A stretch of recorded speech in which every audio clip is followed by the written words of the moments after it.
late as it is. Hey, True Believers, England Teen here. So we are going to be talking about a comic book that is just making the rounds. Seriously, everybody and their brother is talking about this Nightcrawler book where he's given birth by, or he is birthed by Mystique and Destiny. We're going to talk about this. We're going to let a little bit of more people understand that we're actually doing a live stream. I do them so sporadically. It's good to get the word out there. I know there's things we can say based on the 2 or 3 panels that we've seen already, but my thing here with Bad Comic Beatdown is we like to go through the comic book and actually find out what it is. I mean, let's face it, there was a Joker comic but a few months ago.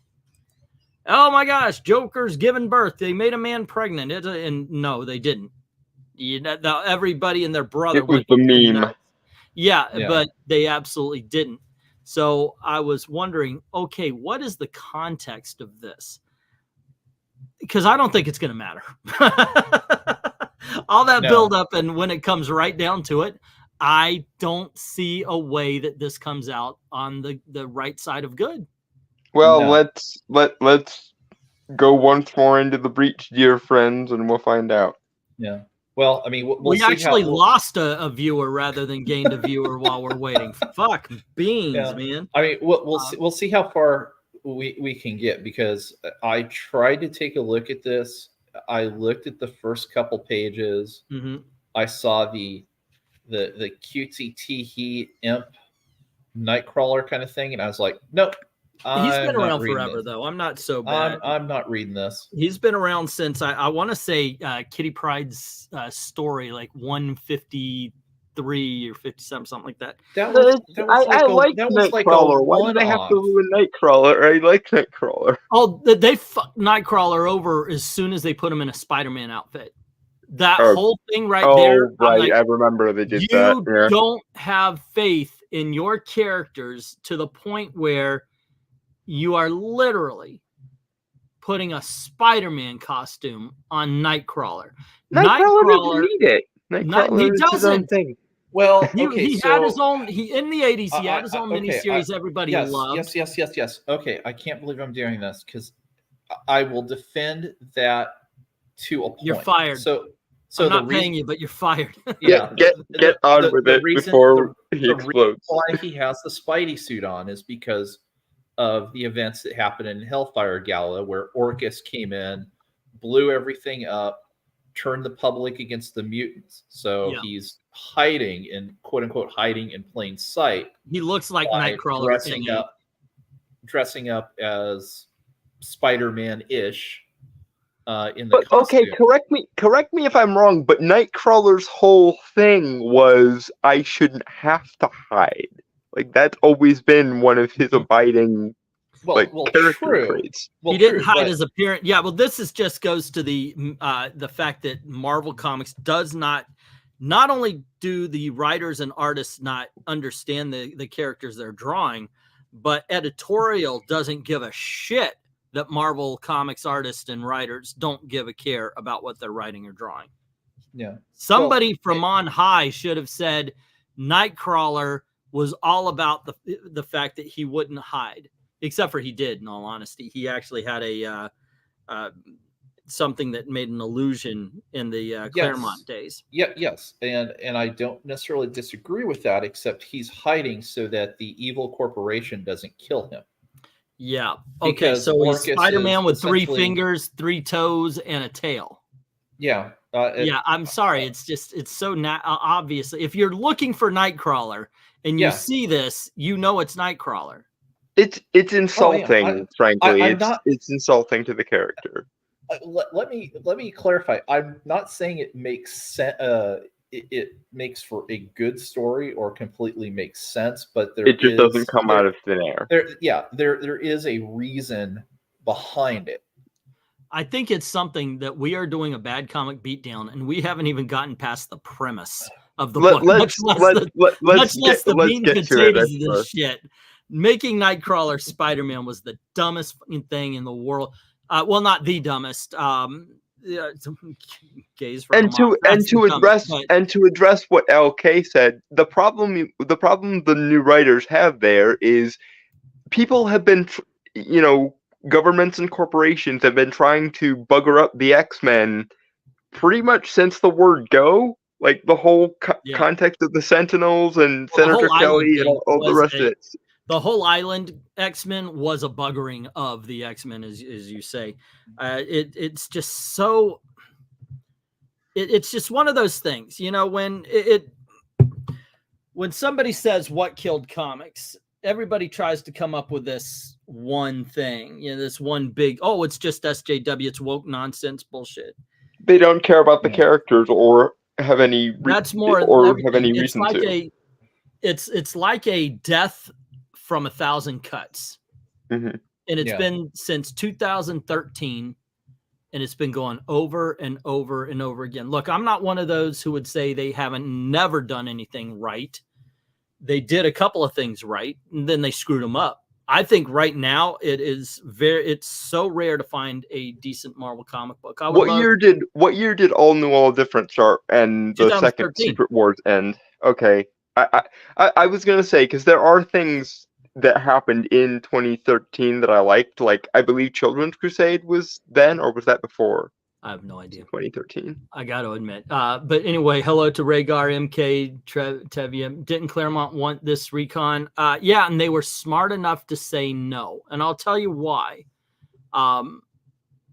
Or should I wait for when we get to the story? Let's actually get into the thing, because otherwise we'll be sitting here staring at the cover for the next 20 minutes. Yeah, I know. We can beat this bad comic down without actually going through it. Actually give it its day in court, even if its day in court is on the executioner's chopping block. Right out of the gate, I gotta say, it's Origins, X-Men Blue Origins. The art on the cover is not bad. I don't know who Jam is, or Tim. It'll tell us in the next page. But yeah. So it starts off, now this tale, one of the ways it begins is, and we see Professor X kicking Mystique off the island. She's begging to stay, and apparently this is a dream, because the little baby Nightcrawler pops up. Now, he has been around, once again, like I said, since it was called Bamf in Kitty's Fairy Tale during the Claremont run. And he's saying, hey, listen, don't worry. This is just one of them dramatic openers you get in, the classy stories. Get you hooked on the action before all the talky stuff right over there. Okay, this is bullshit. Far be it from me to ask questions before we've gotten past the first page, but why is Charles kicking Mystique off the island? What did she do to warrant this reaction? Because Charles is all about the compassion and shite. So it's during the Hellfire Gala, because there is now no freaking period other than a Hellfire Gala. I'm sorry, but good God, it's like all the kids that tried to send in a character for Dial H for a Hero didn't get to do it, so they use the X-Men for the new costumes. It's ridiculous. But we see her kind of makes your butt squeak. Wait, no more. Wow, hell of a fall kind of makes your butt squeak, doesn't it? And she falls into the ground. So, okay, what are we going for? What's the tone we're going for? Because her being chased out, nose bleeding. I mean, like, she's bleeding from her eyes and her nose at the very beginning. Xavier kicks her out. She falls, and we're getting a butt squeak joke. You would think that they'd be trying to play up for dramatic tragedy and what have you. A pregnant woman being, kicked out. Well, we don't know she's pregnant. Well, okay, but still, like a woman being kicked out by someone who is supposedly all about, forgiveness and compassion and redemption and what have you. Like, well, here we go. We've got a woman falling. We got a butt cheek joke. So what's the tone you're trying to set? Well, once again, this is following the MCU. I'll call it a trope at this point of you undercut every single dramatic moment with some stupid one-liner or tee-hee. It's not just the MCU. It's the millennial meta commentary nonsense. Yeah. Also, this character is not talking to Mystique. Or maybe he is, where Mystique is sleeping. He's talking, but it seems like this character, the Banff character here, is talking to us saying, Mhm. all right, business time, not business, by the way, business time. I guess I'm your Greek chorus for the day, except I ain't Greek and I don't sing for nobody. Okay, sure. Jesus. And why does it have, I'll assume this seems more like a Bronx accent. Yeah. Instead of, I don't know, German. Because the imaginary friend of this messed up blue guy starring in this this here very tale. So it is Banff. Well, look, it don't matter who I am. That's kind of take away from this little chat. There's a bunch of stuff you don't need to know. Between us, I'm actually super important, just not to the superficial story. I'm here on account of a quirky know-it-all type who could keep things moving, for instance. You could just keep things moving by not having this character. As a matter of fact, this character is literally slowing down the narrative. Yeah, this entire page is unnecessary. Discount Batmite nonsense. Yeah. So Goth Smurf lady. Oh, go ahead. Yeah. So I'm going to say, so the thing about Mystique. So this did happen in the Hellfire Gala. Orcus basically, forces Xavier to mind control everybody to, make them go into the portals. Except there's a few mutants that are able to kind of resist. Right. That's what you're seeing here, where with the, kind of the blood, out of her nose and stuff, and it drives her mad. And she, basically jumps off the cliff. Okay. And so we were to assume that she was dead. He's, in case you didn't read that book, you're so funny looking. And actually, it was probably the best X-Men I've read in the last 8 to 10 years. I've never read Hellfire. That is not a good thing. I'm not saying that like that's a good thing.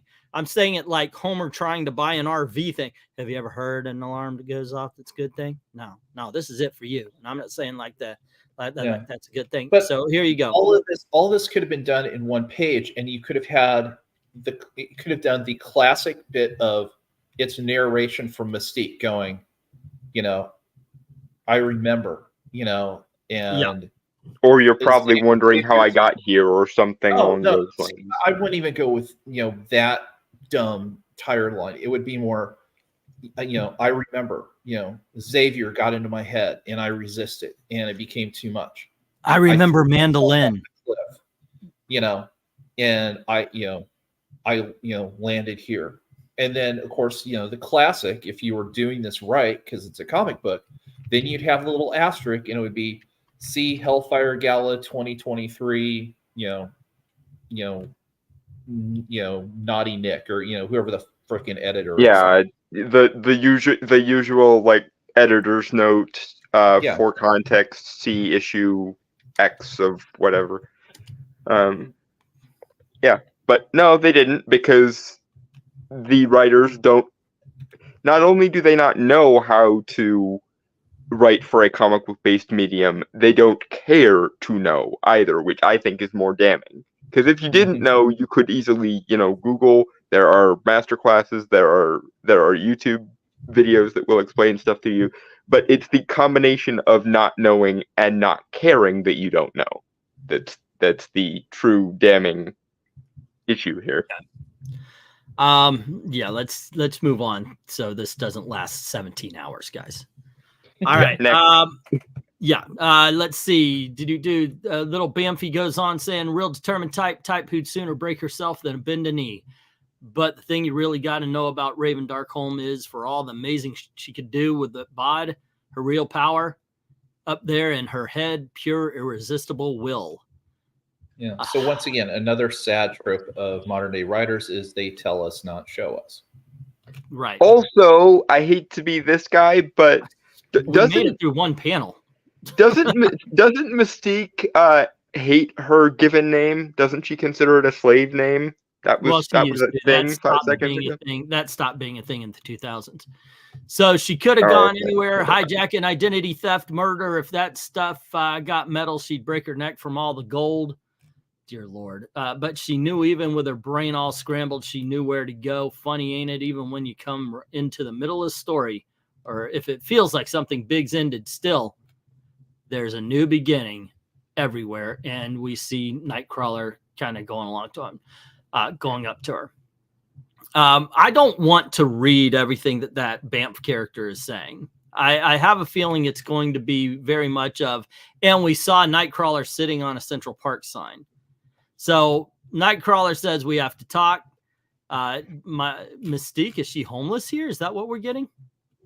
Well, I'm sure she's on the run, hiding from Orcus. But at the same time, we're also, at least here, getting the impression, obviously, that the mind attack from Xavier and then the subsequent fall scrambled her brain or took out the previous mind blocks that Xavier probably had in her, so she didn't remember until now about her baby. Okay, but also I would guess that she cannot use her powers because otherwise I was just about to ask that, because what would be amazingly convenient for a character trying to hide? The ability to literally look like anyone. That she wanted to. That's her entire power, is to hide. Okay, so that's Nightcrawler is in Mutant at Large, wanted for war crimes, homicide, conspiracy. Long story, doesn't matter. Keep it moving. It's the same story. Okay, but like he said, keep it moving. All right. Raven, please, you're confused. I don't want to shock you, but you can't keep running from this. Your baby, your son, he's fine. He's right. And she says, what do you know of it, devil? Lecturing me about facing fears, hypocrite. I've watched you avoiding whatever broke you by helping the same sapien scum who, and there you go. I left him in this forest. So she's wondering where he is. And the big reveal is, call him a devil? Yeah, she called him a devil. That's got to be the most character assassination thing ever. That is like Nightcrawler's quintessential trigger. He hates that people think of him as a demon, and that's Didn't been like drop the Christian thing a long time ago? No. I mean, there was a halfway decent miniseries during Krakoa where Nightcrawler is wrestling spiritually with the whole idea of, well, wait a minute, if we can just reincarnate ourselves over and over again, is there a God, so to speak, right, or are we gods? And it made him kind of question his Christian faith. But even so, no person in universe who had any respect for Kurt Wagner at all would ever call him a devil. That's no. I would go one further and say that Kurt would be the one who would refuse to be resurrected. Yeah. Well, I'm just gonna be nice and assume here that Mystique's brain is still scrambled and she doesn't realize it's Nightcrawler. Well, but that would be a spectacular thing for the comic to address if that's the case. Okay, we need one comment. Yeah. Let's go. 2 comments. Let's go, because otherwise it's going to be forever. And this book sucks. Yeah, next. Right out the gate. She obviously either doesn't remember him, but she definitely doesn't remember the past because he's telling it to her, which I hate. I hate the old, oh, well, here is your story. As you know. You were masquerading as the wife of Baron Christian Wagner, exploiting his wealth, his home, his power. I've always assumed he was just an easy stopgap during a separation from your true love, and she stops him again, saying that he can't mention her. Christian wasn't an easy stopgap. He wasn't an easy anything. He was boring as he was weak. Mm-hmm. Hence the affair with Azazel. Now, granted, this is where everybody believes Nightcrawler came from. And she says, Azazel, I thought I was in love with him. I pictured myself a mutant queen with a darkling prince upon my knee. And she says, I was a fool, was nothing but a lecherous old immortal who abandoned me the moment he'd left his mark. Well, Christian grew suspicious. Of course, the charade couldn't last. And Nightcrawler mentioned that he murdered him. Most of that could have been better handled in a narration box rather than dialogue. Yeah. Why wasn't it a narration box? Well, at the very least, people don't talk to each other in that flowery language in this context. Yeah, I guess so. But like LK said, at least they showed Azazel rather than just mentioned. Yeah. And although I will say too, it would have been nice to have, again, a little editorial note to say, "Hey, see this story." That would require them to know continuity, though, and they probably didn't know don't there was and that resent story. it. By the way, I apologize for the thing. I just noticed that this is possibly, because we do Bad Comic Beatdown. It's fun. I actually put a little tagline in the description this time around that we're really hoping we meet a good book that kicks our ass, because we're getting bad. It is amazing to me that it seems like every page we've been able to go on a 5 to 10 minute rant. Because it's character assassination and continuity assassination of the worst kind. So Nightcrawler mentions she murdered the Christian husband, and she says it's dangerous to boast the secrets of a killer, little devil. I lived as a human for 2 years in that backwater. Do you know what finally caused the mask to slip? And Nightcrawler saying, I assume the pain of childbirth. She says, no. It was the moment I felt his skin against mine. Okay, so you can remember the skin, but not the color and the fact that, okay. For the literal love of God, please stop referring to your son as a devil when you know that is the one thing that he very much does not want to be called. Well, the way she's talking, I agree with LK. I don't think she knows that that's Nightcrawler, which is fucking stupid because he's got the same exact. Yeah, but it's still, it's not even a phrase that would come to someone's mind unless they were trying to be intentionally hurtful. So I'm going with that she does know and that she's intentionally trying to be hurtful, and it's annoying as fuck. So, go on ahead, LK. No, I was gonna say that's perfectly viable too, and either way, it's dumb.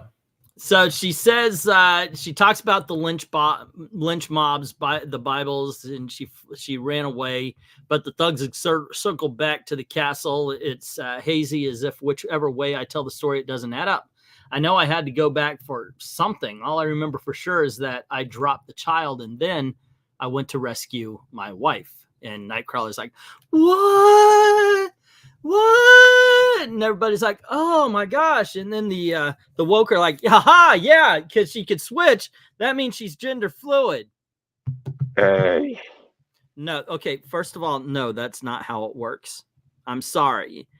She is a woman that could turn into a man or a woman externally. But let me really and truly hammer in this point because it becomes very important. She is a woman. Now, is she bisexual because of her power? Does she understand that she can have it both ways and therefore go both ways? Okay, sure, fine. But let us not forget that 100% this is a woman who has the power to look like a man or a woman. All right. She says, but she wasn't there. And when I got the baby was, and then she starts bleeding out her eyes and nose again. Are you telling me Destiny was involved in all this? And okay, that's when she gets that and she pulls the gun. What do you know about and she says, baby, and Nightcrawler pulls out a laser. He has a fucking lightsaber. What? Okay. I guess so. That's not even in theme with the trying to be Spider-Man. What the hell? Yeah.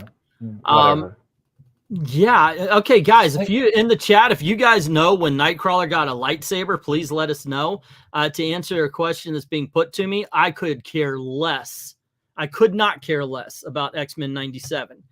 I've said this before about a lot of things. Be very careful about what you wish for. And I might come off more black-pilled than LK on this, but if you have any inkling that this is going to be like what you got in the 1990s, good luck. You're going to get the woke version of something your childhood was made of. Not made from, not born from, but made of. If there's anything in the 1990s that bore the geek, it was the Batman animated series, the Spider-Man series, and in X-Men animated series. Yeah, I grew up on those. I grew up on all of those. And you are about to get in such a way. They're going to put on a big old nostalgia, you in the ass with dildo, and yeah. Holy I mean, I have no faith that this thing is going. I have less faith than LK. LK, how much faith do you have that this is going to be good? Way too much. way too much. Okay, so this is where I am cautiously hopeful, I guess might be the right word. I'll wait until see what the first episode is, because again, for the most part, one of the things that people forget about the animated show was, for the most part, they were adapting comic book stories. Yep. Mm-hmm. So there wasn't a lot of original stories. Which means they might end up adapting things like this. Yeah. And everything between this and Action Comics 1059. I honestly, big 2 misery. I honestly would be more concerned if they're basically doing the MCU thing and just taking some pieces and making a quote unquote original story. But that's not the continuity of the original X-Men animated series, and I know. Trying to revive it. I know. That's what I'm saying. I mean, I'm cautiously optimistic that if they are adapting, some of the good stories again. I'm not. The only thing I'm excited for from the MCU at this point is Agatha Darkhold Diaries. So to answer James's question, did you hear that Taika Waititi did Thor only for the money? Yeah, I did hear that. That's been around for a while. My whole reaction was no shit. And as LK, we talked about this backstage a little bit when we first saw your question, and he mentioned, of course, that the first movie had already been set up and he just came on as a director. And the second one, you saw what would happen if he could write a script. Well, yeah, they Patty Jenkins him. They assumed that he was the secret sauce that made Ragnarok good, and then let him off the hook. But considering how much I dislike Thor: Love and Thunder, it is I actually might dislike that movie more than I do Captain Marvel if I put them back to back, but I don't care. He's not going to do another one, and the last one that he did was pure, unadulterated crap. Yeah. And I mean, I'll just say, probably since the Russo brothers, pretty much anybody they've hired as a director is doing it for the paycheck and or the idea that this is going to be a stepping stone because it gets my name out there and I can then get bigger gigs. Or with the exception of the already established ones like Sam Raimi, I genuinely think he wanted to make a Doctor Strange movie, and that's why Multiverse of Madness fails only in the writing department, because Michael Waldron was not an experienced writer. But that's neither here nor there. Let's get through this thing. So Baby Bamf pops up and goes, okay, the sword, complex backstory element, which, well, let's just say magic. Okay. That is bullshit, but okay. That's not how magic works in the Marvel Comics universe. Symbolically speaking, it's the hope that a better world is possible and the courage to fight for it without certainty or even faith in success. You know what this silly thing has taught me in between chopping up guns? It is in the darkest hollow that the brightest flames are lit. So here, let me stab you and fill you with hope. As someone with a philosophy background, can I just say I do not give even the beginnings of a fuck about your thematic nonsense? Okay, so he gives the sword, and I guess she slashes through reality.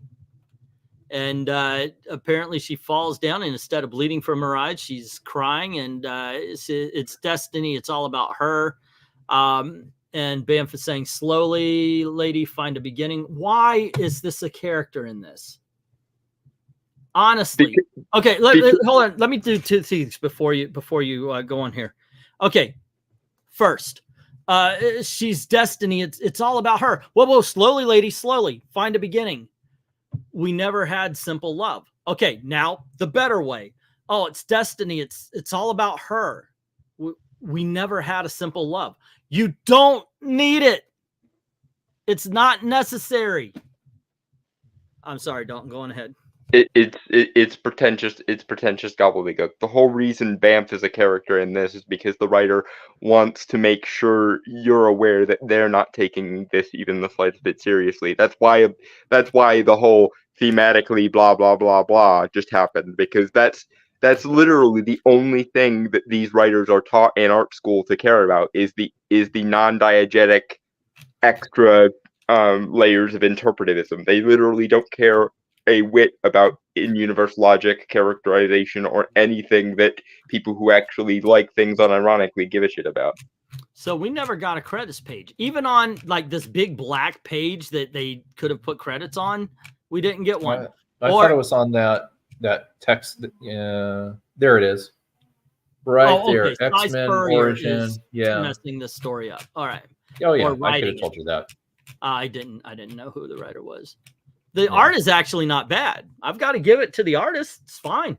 No, it could be better, but I don't. It's not objectionable. Even in the professional world, you have, of course, you have the McFarlanes and the Jim Lees, and then the very capable other people I can't remember. But you know what I'm saying. Yeah, not everybody can create art, but yeah, I know. Still, you could say, well, okay, McFarlane and the Jim Lees, and then the Ethan Van Skyvers, still very good. I would never take that away from him, but he's not in the Jim Lee, Ethan Van Sky, or Jim Lee and McFarlane range. No. I swear we need a translator for Dawn sometimes. Sometimes you need a $7 word to $3 word translator.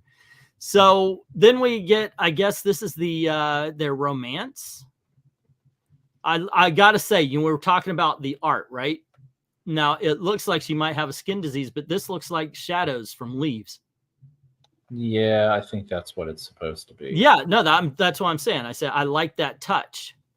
And I at first I was like, okay, but did he remember everywhere else? And yes. However, and as a matter of fact, that would actually work with the car. The car's in a darker area. If the tree is above like that and the sunlight is coming in that direction, but so would Irene here. So would Destiny. Destiny would not be 100% lit. So maybe not. Maybe I'm talking myself out of it. Okay, yeah. So we go along and we hear about their relationship here. I guess this is going to be Trouble Part 2. But we've always had time. We find each other. We love, we part. She with her valley of misery, me with my rages and thrills, both with hungers. And so we agreed long ago that we would take lovers if loneliness or desires. Oh, give me a break. We'd be polyamorous. Let's see. That was the only rule that mattered. Whatever we did, whomever it was with it, had to benefit us. For the love of each other, we bled the world dry. My toys tended to break quite quickly. God. People don't talk this way. Please become intelligent enough to write intelligent if you're going to wax lyrical like this. A lot of comic books, I mean, come on, let's face it. Nobody ever talked like Stan Lee wrote characters. Nobody, that not since like freaking Shakespeare. And I'm not saying his dialogue was Shakespearean. I'm just saying it was so much a flowery. It was very literary. But at the very least, the characters were supposed to be intelligent and erudite enough that they might occasionally talk that way. That's why for certain characters that kind of dialogue faded, and for certain characters it stuck, because for certain characters it made sense, for others it didn't. This makes no sense regardless. This is someone trying to sound literary very, very hard and it not working. Well, Cy Spurrier is a dullard. I mean, you pinned it right there, Dalton, in terms of he is a dumb person trying to sound smart and erudite. So they go back to her husband, and he's saying, I hired a new maid. Irene is a little nearsighted, but she says, yeah, the household accounts are yours to oversee, my dear, curtains and dollies and such. Just don't overpay her. I don't want to explain to our son that you wasted his inheritance before he was even conceived. Christian's novelty wore off quicker than most, but his resources warranted the longer game, which even a dullard understands that women just need the cash. I am proof positive that is not true, by the way. So grateful you've agreed to take a look, says Christian. I don't care about that. It was here that one of his business associates caught my eye, and it turns out to be Azazel. And so they bang, and which I guess this could have been left because this is the same. This is legitimately the same scene that was. It's the same panel. They just copy and pasted it literally. Yeah. Okay, so we learned of who he is. All I ever wanted was longevity, liberty, and luxury. What could he offer that I couldn't take for myself? I couldn't understand why Irene encouraged the affair, and yet she had been distracted lately with a heavy heart. I suppose the separation was coming. The crimson blowhard was a farewell gift. And so I asked her with the same bitterness I've always felt when forced to compete with fate. What does tomorrow hold? Or, hey, what are your plans? What's going on? I agree with Dalton. What does tomorrow hold is not something that somebody would ask another. And she says, it's something you might write in a diary, but it's not something that you would say to another human being. She's asking for the future. And Destiny says, I haven't had a vision in months. My mind has been eclipsed by other things, but other designs. I find that I would like to build a family, Raven. I find that I would like to build a family with you. There were other pregnancies, other births before and after, accidents, inconveniences, tragedies upon arrival, but never a child conceived in love. Wait, what? So according to Mystique, she's right here. This panel says that Mystique has more than a couple of kids out there. Well, not necessarily. There were other pregnancies. Other births. So miscarriages, maybe. No, it says other births. Okay. Well, other births, I mean. It could have also died early on in its okay, you want to go there? Well, I mean, we know, as far as I know, Rogue is still Mystique's daughter. Yeah, she sleeps around. This is not. So they went ahead and said for sure, not just adopted daughter. Now Mystique is truly the mother. I believe so. In most continuities that I'm aware of, she's the biological mom. Yeah. Well, I have to go back there. There was that CBR column that I posted to the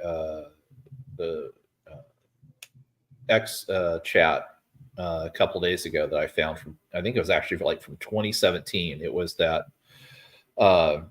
column, not rumors.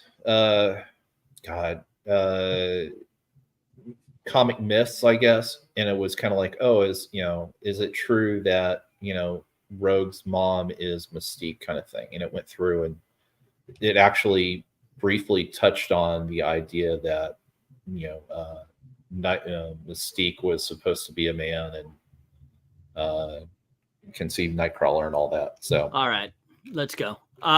So they're back in the park. So we made a baby, just her and me. Oy vey. Okay, let's talk about this. I really wanted to impress upon you that Mystique is a woman. She can look like a man. Maybe she can have a big old swinging, and she can make it hard the whole 9 yards. Maybe that's possible. Absolutely. But what she cannot do is produce sperm. She is a woman. Well, doesn't happen like that. Chris Claremont will disagree. Will disagree with you. Can she change her interior article? Chris Claremont has said publicly that Mystique, her mutant ability allows her to control it down to the DNA level. Good so, God. When was this? I'll call retro bullshit on that. Let me find the article. No, again. Don't worry about it. I've never been 100% clear on whether it was just the external details or whether she could change her interior biology as well. So I don't have a dog in this fight. Well, I mean, the thing is that for the most part, it's always been the case of it was just the external stuff. The idea that she could go all the way down to the DNA level. Although, I mean, I will say, when you could argue the fact that anytime that you've seen her where she shifts into copying, say, another mutant or another hero and quote unquote uses their powers. I mean, how do you do that? When did she ever do that? I've never seen her be able. That's always been a plot point that she can change her like biology, but she can't copy people's powers. Was as far as I was aware. That would have been, if that were the case, then she would have been her own X-Man. Yeah, she would have been so OP. You don't need the rest of the Brotherhood. You've got her. Well, at this point, I'm just kind of assuming that I don't know a specific story or incident. I got to admit, I've never seen her use another mutant's powers. I will say this: there is a certain point, and it really does start with all new, all different, that I refuse to accept a lot of Marvel changes, because these are not people who are changing things that have respect for the characters, that do their homework. This is somebody who says, hey, you know what would be cool? And they put the bullshit down that they think their twink friends might like. So anyway, she says, but you're both what? And she says, don't be pathetic. I've lived for years as sapien males, years more as females. Do you know what I've observed? They're all as awful to each other. The only true binary division lies not between genders or sexes or sexualities. It lies between those who are allowed to be who they wish and those who are denied that right. Good God. How about the fact that there are those who create the eggs and those who create the sperm, and you're the egg creators? Both okay, and even if her powers let her change her internal biology as well as her external biology, that is a privilege had by you alone, Mystique. One. And two, here's an interesting philosophical question if we're really playing this game. If she takes on the form of somebody else, as far as I'm aware, she can't like switch and swap details of someone. She has to full tilt become them in whatever part. That's what's being said, that she could do the DNA. So not only does she have the appearance, but she no longer becomes, she's not her anymore. So if she leaves behind DNA, it's not her DNA. That's bullshit. The question so let me then continue here, because it's we're kind of glossing over the fact that he asks her a science question and she's going, it lies between those who are allowed to be who they wish and those denied that right. I am Raven Darkholm, whatever else I am or am not, whether it be for a lifetime or a single night, it is for nobody but me to say. Yeah, that's not on the table here, you dumb bitch. You freaking stupid woke SJW mother who wrote this. You just answered I am binary, hear me roar, to a fucking science question of how exactly did you conceive a child. No matter how bad some horrible actor wants to say he's a woman, he is not, and he cannot do womanly things. And it's the same thing with this. So Kurt says, yeah, I get that part. I'm sorry, I didn't mean it. The science, the genetics, I don't. And she goes, psst. You think all I do is shift skin and I'll like a clever blue squid. You think I could do what I do if not for an instinctive command of cells, hormones, or ribosomes? So what she's saying is she doesn't look like the person. She becomes the person. You think I can't rewrite, ever discuss, and trace of sapien code if I have to?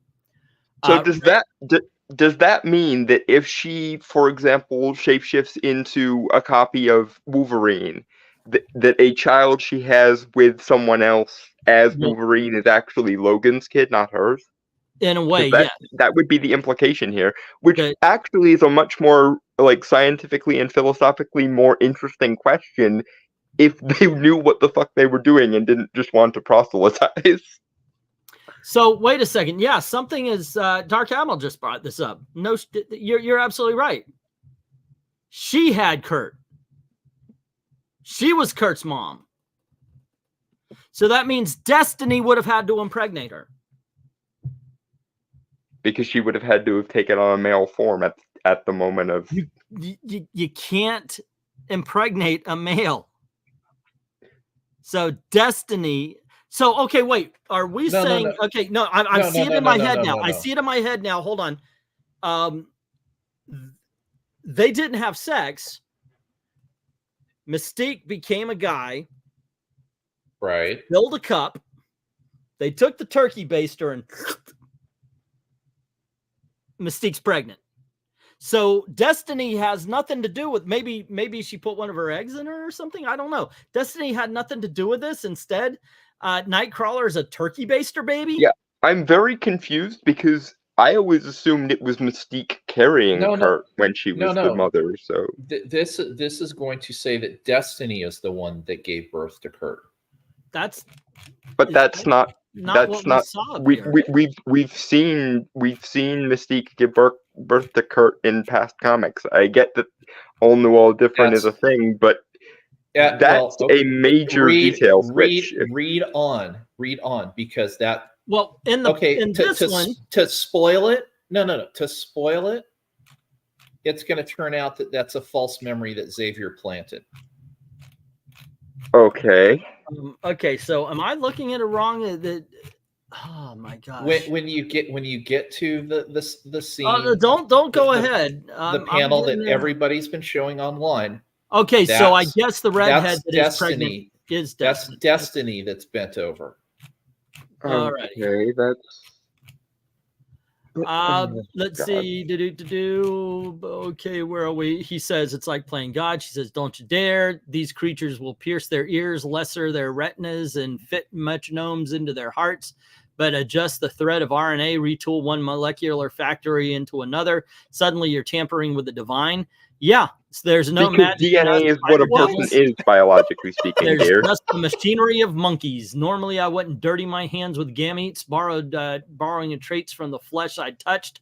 The people I've known, Christian Azazel and countless others, they were but the shades on my palette, and yet Irene's always had the knack for persuading me. Still, I was hoping for a daughter. So she changed into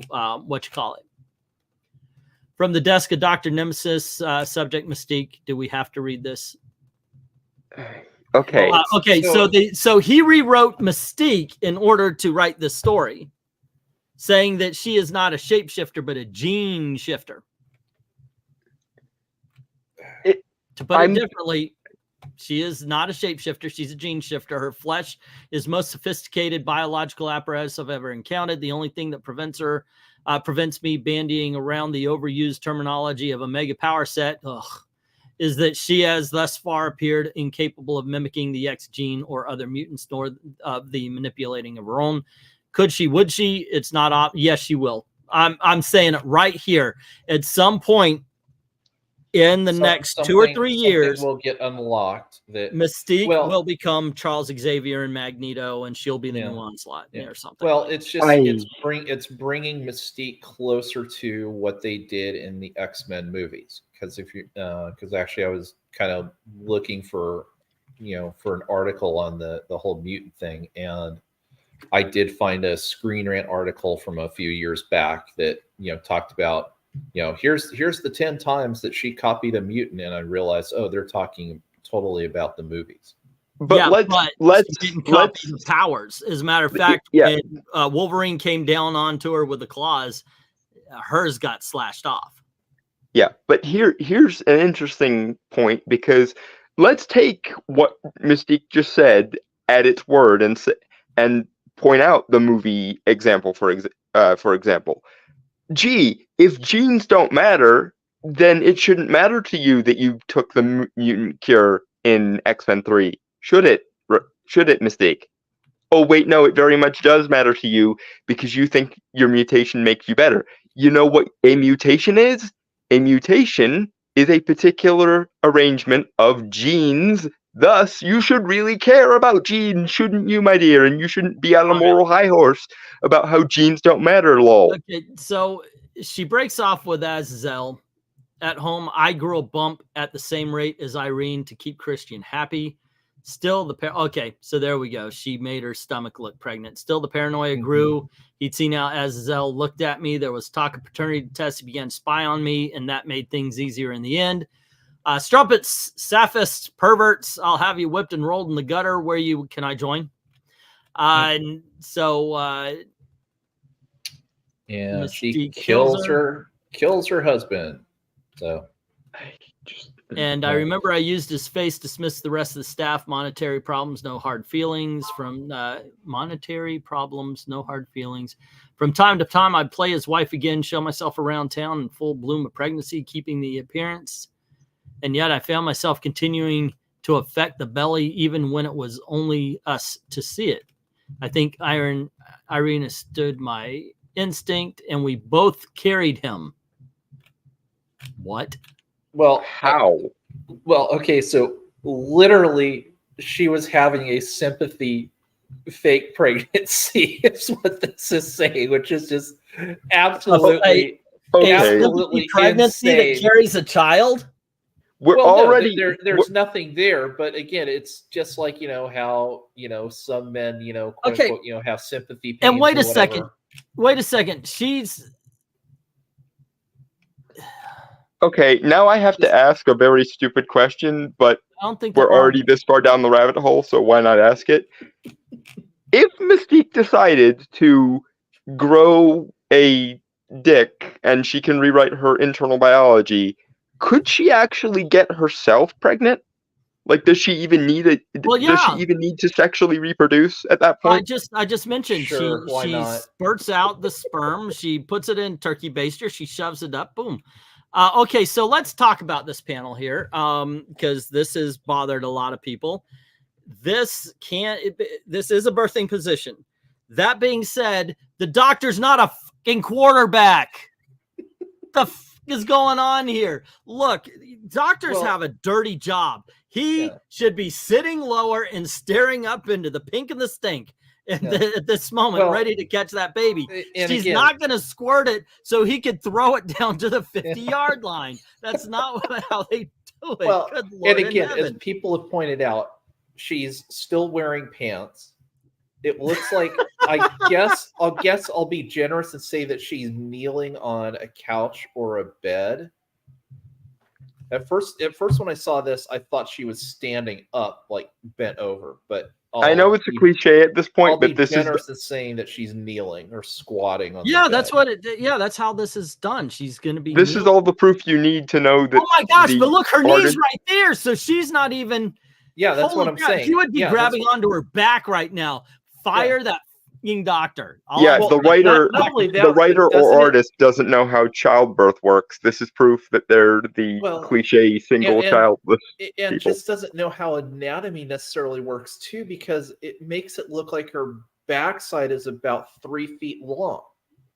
No kidding. It looks. Oh my gosh! It's so like ridiculous. It's like they think the freaking mutants procreate like the goddamn gremlins. You drop them on water and they shoot out their back instead of the vagina. We owe Rob Liefeld an apology because nothing he ever did to anatomy ever was this bad. We're not talking about the origin of Nightcrawler. We're talking about the origin of Stripe right here. Going ahead. Okay, sorry. Well, this panel is like staring into the abyss, because the more you stare at it, the more you notice just how horribly badly drawn and proportions are off, and it's just. I hereby offer an apology on the behalf of all millennials to Rob Liefeld, because nothing he ever did wrong to anatomy is this bad. God, this. Also, by the way, and this is something I hate in movies. You see the young ladies who definitely would not be watching this video. You don't scream when you're pushing. The whole point is to actually push. When you're screaming, a lot of the tension, a lot of the release is coming out of your mouth. Instead, you hit, and then you're pushing the baby down. How do I know? I've had 2, and I was in the hospital for both of them. And when my wife would go, they would tell her, if you scream, it's going to take longer. You are correct, Maranya. I wish you didn't remind me that exists, but yes, I know exactly what you're talking about. Yeah, she's squatting. She's not on her knees with her back out, because and all they had to do was not draw her knee right here, and then they get it. But no, they drew her knee there, so she is literally copping a squat. Yeah, it's just a horrifying image, and it's gonna become a meme for a while. I don't know if I can do this to where you guys might see it, but her back goes all the way to her hands, but her butt would be somewhere around where, like right beside this dialogue box right here. I'm not seeing her. Oh, there's your cursor. I think I can fix it. It requires me to basically gaslight myself, but I think I can fix it.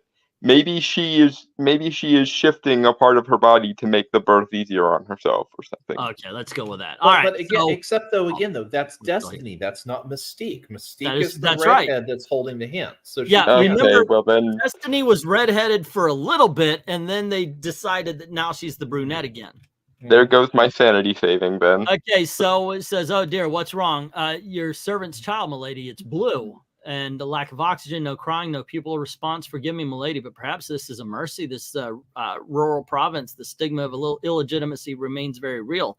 And look, there are deformities. There are, and she says, give me the boy.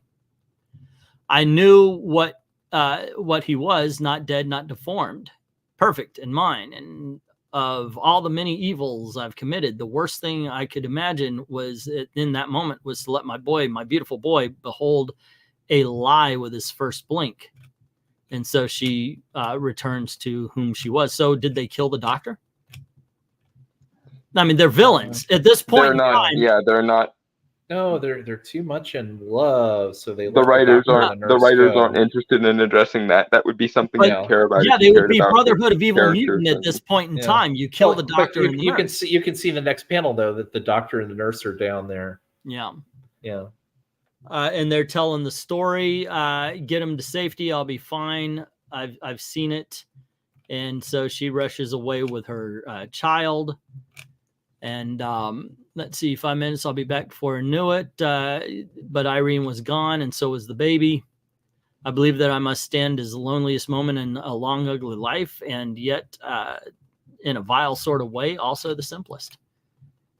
Okay, so we're supposed to feel bad. They're crying here. I'm sorry I should have done this sooner, but I am here now. Mystique is. I know who you are, Nightcrawler. I think I've probably known it deep down since I first saw that ridiculous outfit and the tail and the 3 fingers and the 3. Good God! And yet she called him devil no less than twice. Why are you freaking? Oh God, this guy's horrible. Well, so then I've got a question too. So what we've always taken as Mystique's natural form. Is that in fact her natural form? Because, she looked at, my baby's, he's perfect. He's not going to see it as a lie. So where did, I'll just call it demon, even though he's not a demon, obviously, but, where did the DNA part come from that, gave him 3 fingers and 3 toes and a prehensile tail? Well, Azazel, presumably. Azazel, because she said that she gathers when she does replicate somebody, she keeps their genes, she keeps their DNA, which doesn't. So she can basically have a child with whoever she wants just by shapeshifting a part of her into them, and then impregnating herself. So are we to assume then that she had sex with Azazel? Yeah. Lack of a better term, sucked in his DNA, shall we say? Probably once or twice, yeah. Yeah. Yes.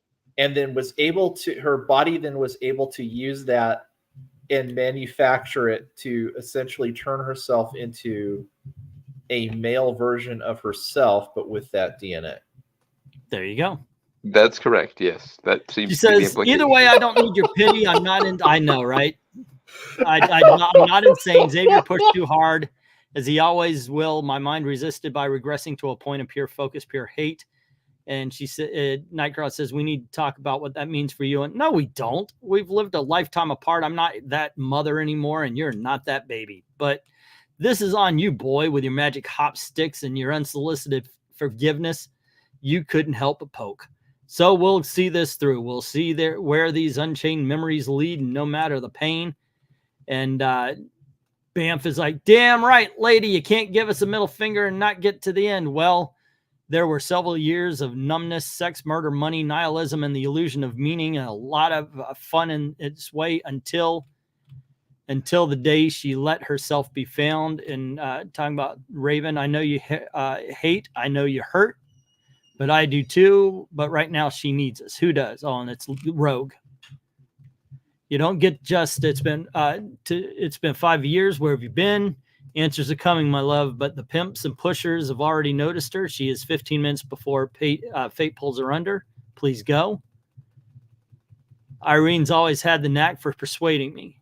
And so they start taking care of Rogue. Well, she waited, didn't she? She waited until we were snagged on the golden barbs of parenthood. And I had always wanted a daughter, yes, but how could I give her the love she deserved? When half my heart was lost, I failed adrift in uncertainty, and It was then that Irene told me why she'd seemed so distant before Azazel appeared, how in truth she'd placed the call that brought him to town, why she encouraged our pointless, tedious affair. She had beheld the obnoxious old fiend bestrided the cosmos. You know how it is, these vaudeville monsters, the short path from egotism to ultimate evil. They just can't stop. Get to the fucking point. Irene had seen that he would become the worst of them all, and the part she couldn't bear, that he would bring us to the end unless a child was born that he would assume as his own. Unless his preoccupation with his heirs would allow the boy to sabotage his big, stupid ambitions. I didn't want to let them go. I didn't want to tell that old switch Zardos where to find them, but old witch Zardos, excuse me, blah, blah, blah. Raven, our boy, he weaves through the dark every future, every savage era that would eat us. His is the glowing thread that drives back the night. Why not get to the goddamn point? She said you had to be raised just so an outcast battered and burned by a world despised and yet better with every blow rising above each loss and lash. All right, my son is more than a tool of fate. It's strange. Okay, so I'm bored with this. It's like the end of. Look, I love the movie Psycho. Have you guys ever seen the movie Psycho? Yes. Okay, so Psycho is a great film, absolutely fantastic film. And then at the end, you get to a point where you have a psychologist. He comes in and he says, well, here's what happened, and here's why it happened, and here's how it happened. Yeah, the real world psychology behind and it's just an info dump you didn't need, and it interrupts the story's flow right to the end. It's basically a disclaimer on the movie because they didn't want to, like, it's what keeps Psycho from being one of the most perfect films, not the Vince Vaughn remake, Rhaegar. But that's what we just got. I'm not reading through that bullshit at the end. I'm sorry, we're done. We got to the point we wanted to. We hear it. This book might actually be the worst that we've read. We've read as Bad Comic Beatdown. We read the Spider-Boy book. We read Fire and Ice. I do believe this is the worst. What do you think there? Okay. Well, I mean, for trying to be literate, it's incoherent. I mean, it's so just absolutely all over the place. And I mean, it's the classic of trying to look smart by using a bunch of 50-cent words that he doesn't know how to use. Like, I read medieval grimoires on the regular, and even I'm looking at this going, what the actual hell are you trying to say? Yeah. Yeah. I mean, this is the type of comic book where you would be attempting to read it 2 or 3 times just because it's so dense and just stupefying, not because there's so much that you have to get out of it. Well, and it's the sad thing is there's no content to any of what they're saying. It would be different if there was actual content to what the characters were saying or what they were thinking or what have you. But there's literally no content. The long and the short of it is Mystique loved Destiny, but she was with this guy for his money, and then it turned out that somebody called Azrael, and so they had a illegitimate child, which Destiny had fixed in their favor because the existence of Nightcrawler prevents Azrael from going full Trigon, basically, to use a DC reference. Yeah. This comic was made specifically to have 2 lesbian lovers give birth to Nightcrawler. We've had retcons of Nightcrawler before, and Azazel was the one that described why he looks the way he does. This tries to use the Azazel thing, but still keep the lesbian lovers, and it was done specifically because that's what they do now. Yeah, we have to have 2 gay characters together produce a child, because you are told that it can happen, and we must show that how it can happen. And overall, I think this does damage to the Nightcrawler character, but it truly, the Mystique character, this is the day she died. Yeah. This Well, is the death of Mystique. just- I thought. just- Oh, go on ahead. Just reading this, I mean, one thing that comes across is just how full of hatred and self-hatred Mystique is. She hates all humans. She hates everybody. Basically, the only person that she has any kind of affection towards is Destiny. But this is the thing. This isn't Mystique. Nothing that was said here or implied here is relating to her character. It's relating to what the writer thinks she should be, and or possibly what the writer is, because there might be some self-insert nonsense going on. Well, and this also is another lazy, bad, I'll call it trope of bad X-Men writers is here again, Destiny's used as a deus machina of, oh, how did this whole convoluted thing happen? Oh, well, Destiny saw this vision and she did this and this and this to set everything in motion. It's literally the precogs of Philip K. Dick. Yeah, 100 times worse. Yeah. It's not good. This is not good. And do we even need to talk about the unfortunate biological and or mutagenic connotations here? Because nobody, certainly not the writer, thought through their implications of what the frick they were writing. No, they truly did not. They truly do not. I don't think we do. I think everything's been said that needed to be said about this book. Yeah. I mean, I'll just throw out there, you think this is the worst. You haven't read Alan Scott Green Lantern #2 yet. I have Could not. Be worse. Just the first one. I guess that's something we have to get in there. Next time on Bad Comic Beatdown. Yeah, and I'll say when we do that book, we should look at All-Star Comics #16 first. Oh, we actually have that here. See what the original Alan Scott origin story is. And because then you can see just how badly Tim Sheridan bastardized it. Not to mention completely erased Alan Scott's son, who was gay in the Earth 2. That they completely erased because they wanted the bigger name to be gay. Yeah. God damn it. That is the point. Like I said, I want to put one of these books on sometime and find out it's really good. Yeah. But this is called Bad Comic Beatdown. So we are challenging these books that are called bad comics to be good. I want it to be good. Why do I want to read it? Please prove us wrong one of these times. Please. One of these books, take out any of the woke stuff where obviously, they wanted the two lesbians versus. And this was an incredibly wordy book, and not in a good way. Like you read Crisis on Infinite Earths. That's a very wordy book, but it counts. The words mean something. There was, as people say, word salad all over the place on this one. Mm-hmm. And it meant absolutely nothing, because I kept looking for, okay, is there a reason for this third or fourth extra sentence to be here? Is there something that carries this kind of mythic weight? Because that's why they do it. They want it to have some kind of mythic weight. Yeah. And it doesn't, because there's nothing for it to ground onto. Yeah. I mean, it's like Spurrier read Shakespeare or Chaucer, the week before he wrote this and said, hey, you know what? It would be a great idea if I could make all my characters speak like this in an X-Men book. Okay, but you have a reason why, dude. Yeah, oh, well, of course, he doesn't have a reason why. But no, Dalton, I was going to ask you, I mean, aren't you happy, though, all this representation? Yeah. I am enraged. Because here's the thing.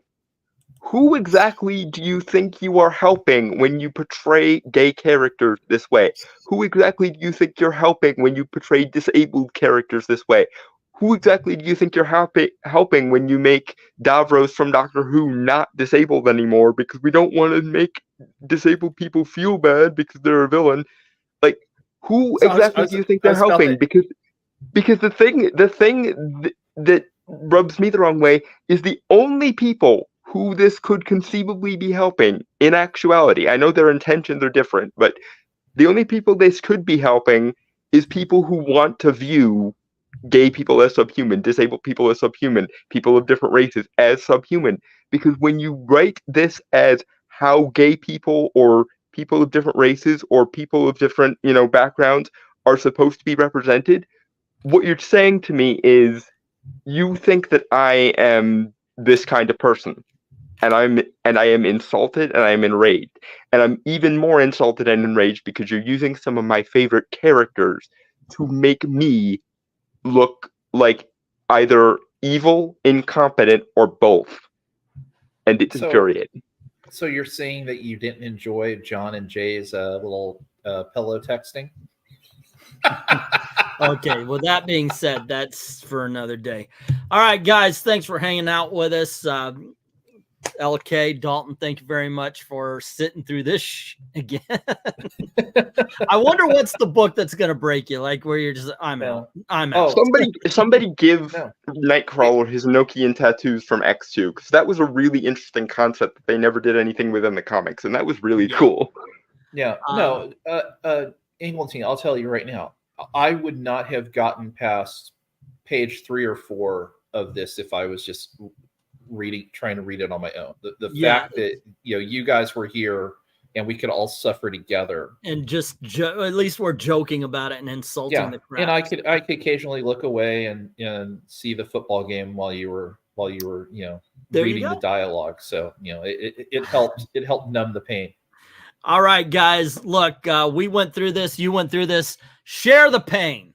You gotta share the Schadenfreude's a thing, man. Share this out to other people. Holy crap, you gotta watch this video. Let that be a thing. Let everybody else suffer through this story, because all they're seeing is a meme. They don't deserve the kindness of only memeing this. They need to see the context as well. So share. You will know our pain. Kind of stuff. If you don't mind helping out the channel, going over to Ko-Fi, drop $1 in the tip jar. Like, thank everybody who's already done that. To everyone, all of the true believers, thank you very, very much for watching. Don't forget, tomorrow at 8, we got an auction, and the giveaways are going to be 3 autographed comics. We've got 1 autographed by Walt Simonson, and we've got 1 Christ Simon for the Earth autographed by Marv Wolfman. And then we have Batman Odyssey is autographed by Neil Adams. And at least the Neil Adams comes with a certificate. There you go. So join us for that. Otherwise, thank you very, very much for watching. Have a good night. Cheers, guys. See you tomorrow.